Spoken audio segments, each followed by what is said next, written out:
તમામ ગુજરાતના ખેડૂતોને એક વિનંતી કરું છું કે તમારા આત્માને પૂછી લેજો કે છેલ્લા 8 વર્ષથી રાજુ કરપડા લડે છે, જેનાથી તમને ખેડૂતોને વ્યક્તિગત ફાયદો થયો છે ખરા? જો તમારો આત્મા હા પાડે તો આવતીકાલની સભામાં આપ ઉપસ્થિત રહેશો એવી અપીલ કરું છું. આજકાલ રાજકીય પાર્ટીઓ આક્ષેપો કરી જો પોતાની પાર્ટી સાથે ખેડૂત આગેવાન નથી તો ખેડૂત આગેવાનને ખરાબ ચિતરવાના પ્રયત્ન કરી રહ્યા છે.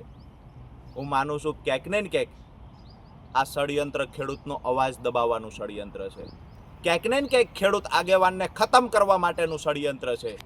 પરંતુ સુરેન્દ્રનગર જિલ્લાના ખેડૂતો સ્વયંભૂ આગળ આવ્યા છે કે આવનાર સમયમાં ખેડૂતોનો અવાજ બનીને રાજુ કરપડા લડે. એના માટે આજે રાજુ કરપડાને હિંમત પૂરી પાડવાનું કામ સુરેન્દ્રનગર જિલ્લાના ખેડૂતો કરી રહ્યા છે. ત્યારે તમામ સૌરાષ્ટ્રના ખેડૂતોને, તમામ જિલ્લાઓના ખેડૂતોને વિનંતી કરું છું, આપ પણ આવો. સામાજિક અને ધાર્મિક આગેવાનોને પણ વિનંતી કરીએ છીએ કે ગઢાદ ગામે જ્યારે હજારો ખેડૂતો એકત્રિત થઈ રહ્યા છે, ખેડૂત સંગઠનની તાકાત બતાવવાનો જ્યારે પ્રયત્ન થઈ રહ્યો છે, ત્યારે આપ પણ સહભાગી બનો અને આવનાર સમયમાં જે પણ પ્લેટફોર્મ પર ઊભા હશું, ખેડૂતો માટેની લડાઈ મજબૂતાઈથી લડતા હશું.